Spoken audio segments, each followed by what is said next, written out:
Com vocês agora no ar, Rodrigo Almeida Teixeira, no canal História de Sucesso. Perde não! Tá nas mãos de Deus, pode acreditar. Bota pé na vida, confia que vai variar. Tá nas mãos de Deus, pode acreditar. Tudo tem seu tempo, mas tem que saber esperar. Muito boa noite. Nesse domingão aí estamos com ele, Marcelo Garcia, né? Filho da saudosa Léia Garcia. Vamos falar sobre ela, vamos falar sobre a história do Marcelo. E ele vai contar tudo aqui para nós. Mas antes de eu dar boa noite para o Marcelo, eu quero falar para você que se inscreva no canal, deixa o teu like e vamos lá, né? Boa noite, Marcelo. Seja bem-vindo aqui ao programa. Boa noite, querido. Boa noite. É um prazer sempre estar aqui com você, né? E primeira vez, muito agradecido, muito honrado e muito feliz de participar do seu programa. Maravilha, Marcelo. Eu queria que você falasse um pouquinho para nós, para os mais novos que não sabem, quem foi Léia Garcia? É uma atriz que viveu até os 90 anos, né? Ela faleceu há 2 anos atrás, em Gramado, e morreu com um infarto fulminante e faleceu em meus braços no Festival de Gramado, quando ela ia receber o maior prêmio e honraria do cinema brasileiro, que é o Oscarito. E quem recebe o Oscarito sou eu. Minha mãe falece às 7 da manhã e eu recebo às 19 horas. Então, eu vou contar um pouquinho da trajetória da Léia Garcia. A Léia Garcia começa em 1948 no Teatro Experimental do Negro e, através da sua iniciativa de trabalhar no teatro, através do Abdias do Nascimento, ela teve a honra e a glória de estar presente nessa companhia com alguns nomes conhecidos como Ruth de Souza, Abdias do Nascimento, Haroldo Costa, e essas pessoas passaram para ela a grande história da vida dela. Daí ela pegou esse momento e teve a sorte de trabalhar com algumas pessoas como Vinícius de Moraes, né? Como o nosso Nelson Rodrigues na peça Perdoe-me por Me Traíres, né? O Vinícius de Moraes ela faz o Orfeu da Conceição, e através do Orfeu da Conceição, com Vinícius de Moraes, Tom Jobim, Marcelo Bonfá, ela participa no Municipal do Estado do Rio de Janeiro, quando um francês chamado Marcel Camus vem ao Brasil para assistir a peça de Vinícius de Moraes, fica encantado e decide fazer da peça um filme que se chama Orfeu Negro no Brasil, Orfeu do Carnaval, né? E Orfeu Negro lá na França. E, através dessa grande trajetória do Orfeu do Carnaval, a Léia é conhecida internacionalmente e é a primeira mulher, não é a primeira atriz negra, é a primeira mulher a ser indicada a um prêmio internacional, que é o Festival de Cannes. Ela tira segundo lugar, ela fica atrás de Simone Signoret, né? E consegue ter uma trajetória internacional, quando ela ganha o Globo de Ouro e é indicada como atriz coadjuvante para o Oscar. O filme ganha o Oscar, né? Esse filme ganha o Oscar de melhor fotografia e melhor música, a música de Vinícius de Moraes, né? Que ele faz a trilha todinha junto com o Tom Jobim e o Bonfá, e eles trabalham em cima dessa trajetória, e dali a Léia sai para o mundo, né? Ela sai do Teatro Experimental do Negro, logo depois do filme, e começa a fazer filmes como Ganga Zumba, que é o primeiro filme do Cacá Diegues, e outros, né? Dona Léia foi a grande vilã, né? Através dessa trajetória dos anos 60, ela vai para a TV, né? não é a primeira atriz negra a trabalhar na TV, porque a primeira é a Ruth de Souza, mas ela trabalha nas primeiras novelas que aconteceram no Brasil. Então, ela faz Acorrentados, que é uma novela do Canal 13, ela faz Jerônimo, o Herói do Sertão, e dali ela tem uma iniciação para a televisão, né? Nunca teve um papel de destaque, até ter um grande destaque na TV com a novela Escravizaura, a qual ela é a Rosa, e ali é a vilã que todos sabem, que todos conhecem, é a porta de entrada dela para a TV e para o Brasil, né? O cartão de visitas dela é a Rosa, e a Léia tem essa trajetória de diversos filmes, diversas peças teatrais, diversas novelas, e não foram poucas, né? Eu acho que são 68 novelas, né? 100 e poucos filmes. Qual foi o último trabalho dela, antes dela falecer? Então, ela trabalha... Você fala em televisão, em cinema ou no teatro? Nos três. Então, no teatro, ela, um ano antes de falecer, ela fez a peça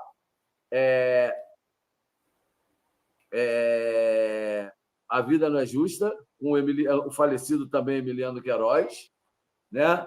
E também fez na TV, ela faz a última, que eu acho que é a Abolição, mas que passa na TV Cultura, que é inclusive com o diretor, ai meu Deus, Luiz Carlos Barreto. E aí ela consegue fazer esses dois últimos trabalhos. E no cinema ela teve vários, inclusive tem até um filme dela que vai concorrer ao Oscar no ano que vem, que é um filme de curta, que é Bela LX 404. Então, esse filme ele já foi premiado internacionalmente, já foi premiado aqui no Fest Rio, já foi premiado no Festival de São Bernardo, e já concorreu a vários festivais, Festival do Espírito Santo, né? Então, de Brasília, e no Festival Internacional. E aí, daí, ele é classificado para concorrer ao Oscar, que é um filme futurista. Uhum. Após a morte da Dona Léia, você como é que está o teu trabalho assim? Como é que você está trabalhando hoje em dia? Porque você foi inspirado, você se inspirou nela para você continuar o teu trabalho, correto?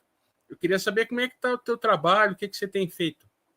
Então, eu vou contar a minha trajetória após o falecimento da minha mãe. A minha mãe, quando falece nos meus braços, ela pede para mim cuidar de tudo. Ela fala, Marcelo, cuida de tudo que eu vou morrer. E eu, quando eu saio correndo até a recepção do hotel e volto com a ambulância e pegamos ela assim que a gente pega ela no chão, numa suíte presidencial do hotel em Gramado, a cabecinha dela vira ali um pouquinho. Mas o último pedido da minha mãe é para mim cuidar de tudo. Então, quando eu cuido de tudo, é cuidar de tudo mesmo. Então, eu passei a tomar conta do seu legado, passei a manter esse acervo vivo e a memória dela viva. Então, eu parto para não esquecimento da Léia Garcia. Então, eu me reforço junto com uma equipe de meninas e mulheres que trabalham comigo, que são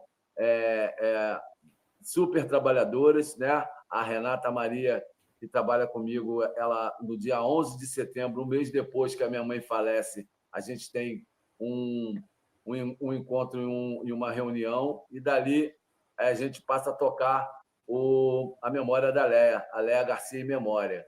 O Léia Garcia em Memória são exposições, são livros que nós estamos fazendo com e-books, né, para distribuição gratuita para as pessoas não esquecerem dentro das escolas públicas. E eu já estou na 6ª ou 7ª exposição da Leia. Agora está em São Paulo, em cartaz. E tem um filme, né, do Joelzito Araújo, do diretor Joelzito Araújo, que é Léa Garcia mesma, mas é um filme que estava, um documentário longa, que estava já preparado antes dela morrer, né? Começou a ser preparado, né? Estava em pré-produção. E nós temos também um livro, né, com o grande historiador e um grande dramaturgo Mauro Alencar, que ele está fazendo agora comigo, né? Antes era comigo e com meu irmão mais velho, mas aí meu irmão falece em abril desse ano. E então eu estou tocando isso aqui sozinho no momento e acreditando que a gente vai ter muito êxito, porque as portas estão se abrindo. Hoje eu mostrei o meu trabalho, né? Hoje a gente tinha a primeira exposição foi Léa Negra, Atriz da Liberdade. Hoje nós temos Léa Garcia em Memória. Hoje nós temos Brasileia, entendeu? E aí, junto com essas meninas vorazes, que eu falo que elas são carne de pescoço, que elas trabalham muito, 24 horas, elas estão trabalhando, elas estão aqui em volta, eu estou aqui parado fazendo coisa, elas estão trabalhando aqui, a Raíssa, a Ana Leão e a Renata Maria, minha diretora de produção, que é a pessoa que eu não dou um passo sem falar nada com ela e sem participar nada com ela. Ô Marcelo, e vocês pensam em fazer algum documentário sobre um tributo a ela, a Leia? Então, esse documentário longo, a gente já está com, graças a Deus, o Banco Itaú patrocinou essa história, mas é uma história que eu dei para o Joelzito. Ele é uma concepção minha, né? Ele foi criado por mim, mas não será dirigido por mim, certo? Então, e o que o seu amigo vai fazer? Seu amigo tem agora fazendo o Brasileia, que é um documentário com o meu olhar, feito por mim, né, com a minha equipe, junto com a Raíssa Lopes, que é uma das meninas, que é a craque do computador aqui da nossa equipe, e ela seleciona essa história toda, bota essa história toda, produz isso tudo junto com a Renata e com as meninas. Elas selecionam uma série de entrevistas e de vídeos da Leia, e a gente traz uma narrativa da Leia em sequência de tudo que ela falou, mas como se ela estivesse viva e narrando. É uma coisa muito bacana e bonita. E a gente transforma isso aí em 30 minutos num documentário que eu levo para as exposições, e o nome da exposição agora é Brasileia, e a gente cria, né? Nós criamos aqui essa história com Brasileia, que é o documentário, que é o e-book, que é a exposição. Sim. E você já atuou também, Marcelo? Então, eu atuei, sim. Eu atuei com a minha mãe no filme A Noiva da Cidade, com a Elke Maravilha, com Grande Otelo. É um filme do Alex Viana, Alex Vianney, que a gente... eu era garoto, eu tinha, na época, 10 anos, 11 para 12, e eu faço um peri, que é o filho da Leia. Então, nessa história, a gente... eu tive o prazer de contracenar e participar com a Leia como filho dela. Ela era uma médica, e esse filme é todo rodado no interior de Minas Gerais, numa cidade chamada Volta Grande. E depois eu fiz o Rock Santeiro, mas o Rock Santeiro, infelizmente, ele não passou na censura, né? Você sabe que a censura, na época, ela era pesada, então o primeiro Rock Santeiro ele não passa. Então, eu fiquei um pouco frustrado. Mas o Rock Santeiro, perdão, mas o Rock Santeiro não passou na TV Globo em 85, 86, se não me engano? A primeira versão ela é censurada. Ela entra no ar no primeiro capítulo e aí a censura vem, tira ela do ar no primeiro capítulo e bota uma novela reprise. A censura corta ela no primeiro capítulo. Ela entra no ar, ela começa a rodar e logo depois ela é censurada. Isso foi em que ano que a censura? Então, isso aí foi mais ou menos em 73, 74. Não, mas aí você está falando da primeira versão do Rock Santeiro, né? Da primeira versão. Na primeira versão, eu era o guia do cego, do Catulo de Paula, e que eu fazia a trama todinha junto com o Catulo, que o Catulo era um cara ritmista que ficava na praça e sabia da vida de todo mundo através do garoto, que o garoto contava tudo para ele. Fulano de tal entrou na casa de tal. Então, a gente era um fofoqueiro da pracinha e ele fazia as rimas e umas anedotas junto com essas histórias. Então, essa novela do Dias Gomes, né, ela é muito pesada porque o Dias Gomes brinca muito com política, muito com as coisas. Quer dizer, na época era. Mas ela era uma novela das 10 na época, ela não era nem da novela das 8. Ela era uma novela de 10 horas da noite. Na época, a gente tinha ali... tivemos várias novelas assim, né? Como Gabriela e outras que não podiam passar antes das 10 da noite. Então, a censura, mesmo assim, cortou. E eu fiquei um pouco frustrado e não quis mais saber da frente das câmeras. Aí eu me interessei muito mais por trás das câmeras, porque eu acompanhei a minha mãe desde 3 anos de idade em todas as coisas que ela fez. Então, a minha mãe me levava para as viagens, me levava para as novelas, eu acompanhei a Moreninha em Paquetá, eu acompanhei Escravizaura lá em Vassouras, né? E outros lugares. Eu acompanhei as novelas da Manchete, né? Ali na Serra Grande, que tem aqui entre Maricá e Saquarema. Então, eu acompanhei essas histórias todinhas indo com ela. E às vezes, aos estúdios. Eu não gostava muito dos estúdios. Os estúdios não eram para mim. Mas as externas, todas as externas da Leia, eu acompanhava e eu era muito, muito feliz. Porque lá eu andava a cavalo, eu brincava, me divertia e perguntava as coisas para os técnicos. Então, fui aprendendo ali a ter o domínio e o conhecimento da arte, que é a arte da técnica de câmera, de iluminação, né, e de outras coisas. Uhum. E hoje em dia, Marcelo, você como você falou que você está cuidando da memória da Leia, né? Você nunca atuou em algum filme depois da morte dela? Não. Então, são 2 anos, né? Completou 2 anos agora em agosto, porque os 2 anos são árduos, até as pessoas saberem, porque não existe um trabalho igual o meu, né? Os filhos dos grandes atores, das grandes atrizes, as pessoas não têm essa perseverança, essa resistência e insistência de ter, né, o nome dos seus pais ou dos seus maridos ou das suas esposas, né, levados e elevados. Né? O meu trabalho é um trabalho que não é nem reconhecido no Brasil, porque nem em lei, porque o Brasil é um país sem memória. As pessoas morrem, os grandes atores morrem, as grandes atrizes morrem, falecem, e morrem como morre um personagem dentro de um cinema, dentro de uma TV. Eles morrem para sempre, porque o público não consegue mais ter essas pessoas. E as histórias que elas trazem.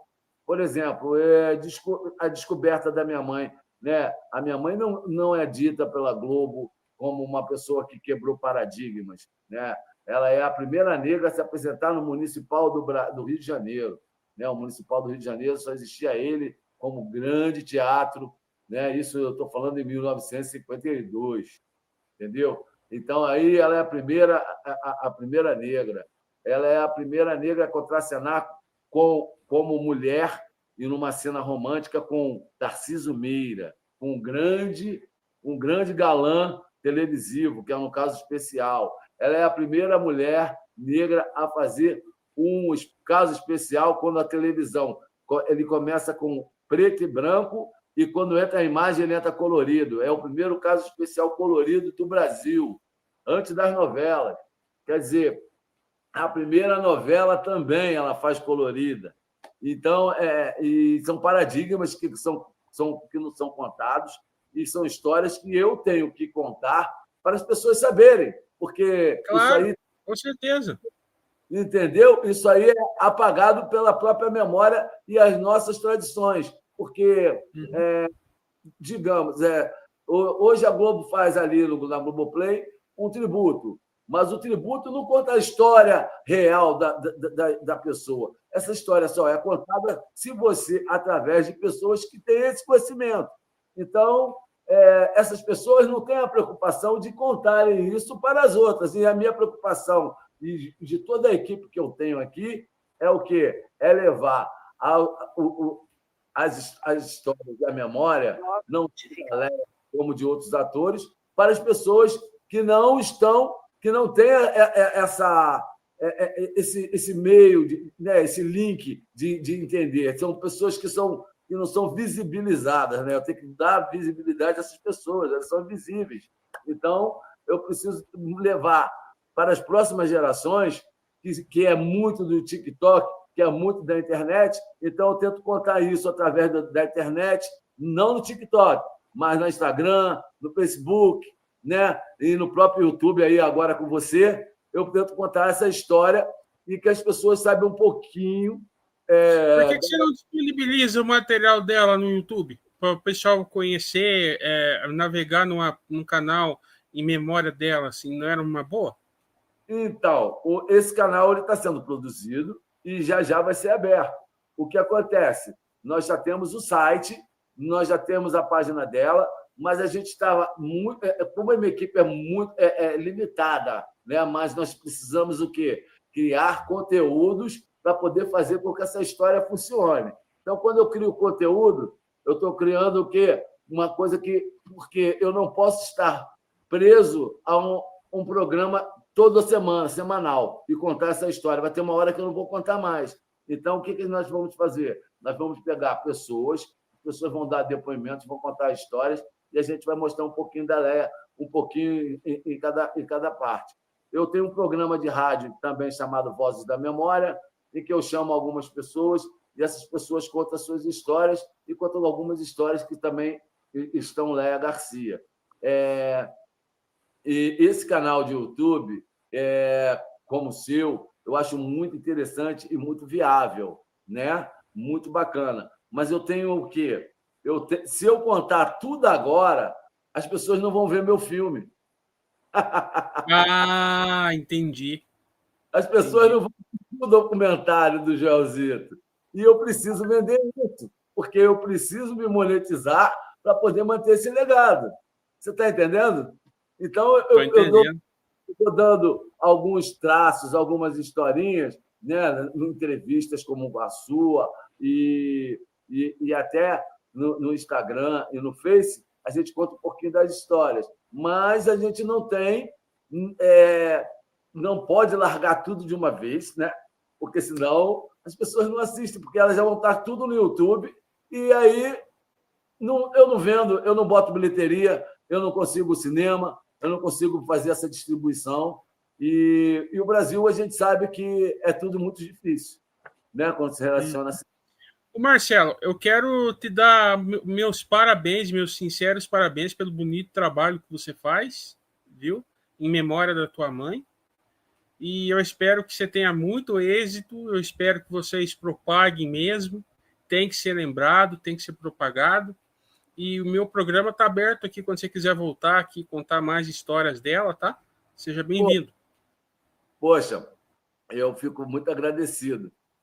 Eu ainda tenho algumas coisas assim. Nós temos muitos projetos, né? E eu não tenho só esses 3 projetos. Eu estou com um projeto lindo, né? Que a Leia foi, ela foi reconhecida no cinema, no teatro e na TV. E ela não foi na passarela do samba. E aí eu fui até uma escola de samba de São Paulo chamada Mocidade Alegre e fiz um enredo Malunga Leia, uma rapsódia de uma deusa negra. Eu estou aqui com um copinho que é o da escola de samba, que é o enredo da Leia, que é Malunga Leia, a rapsódia de uma deusa negra. E esse enredo tem um samba lindo, né? Um samba que ganhou lindo, maravilhoso, Chiclete, que ainda tem no meio do samba assim, ó, lerê, lerê, lerê, lerê, lerê, é a deusa do quilombo. Então aí tem uma coisa muito bonita, é um samba do Rio de Janeiro, né? que ganhou, e é uma escola de samba de São Paulo, e a gente está com esse samba e esse desfile para o ano, e se Deus quiser, a gente vai ser campeão, porque é uma música. Opa, se Deus quiser. E a gente vai fazer uma coisa linda na Avenida. E dentro dessas histórias, estou para fazer uma grande exposição no Memorial da América Latina, né? Que é em São Paulo, e a gente tem alguns projetos guardados na gaveta, porque a gente tem que ir soltando aos poucos, porque se a gente soltar tudo, o que acontece? A gente fica vazio, porque a Léa já faleceu. Mesmo ela sendo uma história internacional, mesmo ela tendo uma história... Ela é a vilã mais odiada do Brasil e do mundo, porque a novela Escravizaura é a novela que foi mais vista no mundo. Isso aí já é um grande quebra de paradigma, né? Então, ela é a vilã mais odiada do mundo, né? E é adorada também. Então, ela é reconhecida em todos os lugares.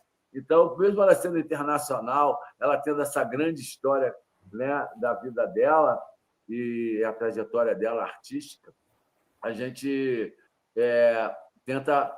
É muito sacrificante, sabe? O nosso trabalho. Nosso trabalho é muito duro. Nós não temos dinheiro, nós não temos apoio do governo. A gente, eu gastei o que eu tinha e o que eu não tinha, junto com essa equipe aqui, que elas são fantásticas, para a gente poder fazer as exposições, porque a gente não tem apoio de ninguém. As leis dificilmente dão para a gente alguma coisa, porque a gente não tinha portfólio. Então, a gente precisava criar um portfólio de 2 anos para poder fazer a exposição, para as pessoas reconhecerem. Eu vou aos colégios, levo e-books, faço palestra, mostro o documentário, e mesmo assim fica muito difícil de eu não ter um apoio eu estou fazendo o papel do Ministério da Educação, né? E a Léa está dentro dessa história, ela tá lá dentro da matéria dos colégios, mas o Ministério, o MEC, não reconhece isso.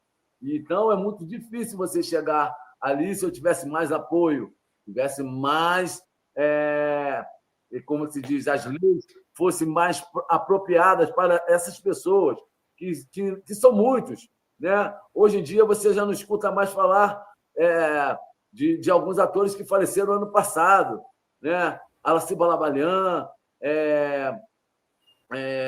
Milton Gonçalves, Ruth de Souza. As pessoas sumiram, né? E a gente idolatra até hoje. Há quanto tempo o Charlie Chaplin morreu? Mesmo sendo um monstro sagrado, ele é um artista internacional. Nada contra ele, nada contra os artistas internacionais. Só que nós... Abbas Mazzaropi é um cara bem lembrado ainda hoje, até hoje, na comédia. É lembrado através dos filmes, mas não é valorizado, porque o Mazzaropi não tem uma família que corra atrás dele, e ele poderia ser muito maior e mais eternizado, você não acha? O próprio Oscarito era para ser eternizado. O Grande Otelo, Bibi Ferreira, você está entendendo? Você vê a família Bibi Ferreira, ninguém fala mais nela. Tem gente que não sabe nem quem foi Bibi Ferreira. E era um monstro sagrado do teatro, né? Uma mulher que sempre foi a rainha dos musicais. E a gente não tem esse trabalho de preservar a memória, de chegar ali, ó, eu tenho um órgão específico que cuide diretamente de acervos e legados. Você pega o seu acervo, eles querem que você ceda o seu acervo, eles guardam lá e acabou, não fala mais da pessoa, como muitos já entregaram o acervo para o governo, e eles não fazem mais nada, porque não tem a disposição. E a, a disposição e a insistência que eu estou tendo, e a sorte de dar com as pessoas que trabalham comigo, que vestiram essa camisa e acreditam na história da Léa Garcia. Marcelo, maravilha, então, meu querido. Olha, eu quero me colocar à disposição aí o que eu puder divulgar aqui no canal para você. Estamos aí. E muito obrigado pela sua amizade, muito obrigado pela gentileza e muito obrigado pelas pessoas todas que você indicou aí. A Rita e o Jorge Vasconcelos. Jorge Vasconcelos, que é meu amigo, que eu chamo de Zeca Vasconcelos. Um grande abraço a ele. A Rita também. A Rita é uma pessoa sensacional, uma grande atriz, uma grande dubladora, e são amigos nossos e estão sempre presentes aí, e é sempre um prazer. Eu acho que o Diogo Bonfim vai falar com você também, que é um grande comediante, que tem uma história, já indiquei, já falei com ele, e está sendo um prazer enorme, querido, estar com você. Espero voltar em breve, contar das coisas que aconteceram nesse fim de ano e no começo do ano que vem. Nós temos muitas novidades, tem muita coisa que eu não posso soltar. E dizer para você que falar de Léa Garcia é sempre um prazer. Eu esqueci de uma última coisa, eu posso falar? Por favor. A Léa ganhou o Oscar, é a única personalidade brasileira a ganhar o Oscar em memória, amigo. Ela foi ano passado. A Oscar em memória a Léa Garcia. E ninguém falou isso. Você está entendendo? Então, a gente tem um grande problema com essa história. E está lá, está gravadinho, está lá na minha página, está lá na página da Léa, no Instagram, no Facebook, para as pessoas verem e olharem que essa história é verdadeira, não é ninguém que contou. Tá bom? Mas eu agradeço. A Léa Garcia, para mim, é um prazer, é uma honra. Dona Léa, como eu a chamava, eu trabalhava com ela nos 8 anos da vida dela, eu largo minhas histórias para trabalhar com ela, e me deixou muito agraciado esse conhecimento que ela me passou para me poder estar com você e com outras pessoas. Muito obrigado, meu amigo. Maravilha. Esse foi Marcelo Garcia, senhoras e senhores, nesse domingão aí. E vamos compartilhar, se inscrever. E um beijo a todos e até o próximo programa, se Deus quiser. Não, eu não imaginava chegar tão longe. Para mim, eu não cheguei tão longe. Eu digo às pessoas que eu não queria ter comemorado esses 90 anos, e sim os 100, porque um século vale a pena você comemorar, né? Mas, como as pessoas foram teimosas, resolveram realmente fazer esse alarde e comemorar os 90 anos, eu não pude fazer nada, porque o meu objetivo, a minha intenção era comemorar os 100. E com certeza então, vai. Mas de qualquer forma, eu fico feliz, fico encantada com todas essas comemorações e tudo. E estamos aqui agora. Eu acho que a minha missão era essa, a missão, aliás, de todo ator, de todo mundo que lida com arte, principalmente, é visar as novas gerações, é trazer alguma coisa para a geração seguinte e para as outras. Então, eu não acho nada de extraordinário eu ter sido eu e tantas outras mulheres também, negras e não negras, e que lidam com arte em todas as suas expressões, ter essa missão de levar adiante a sua arte.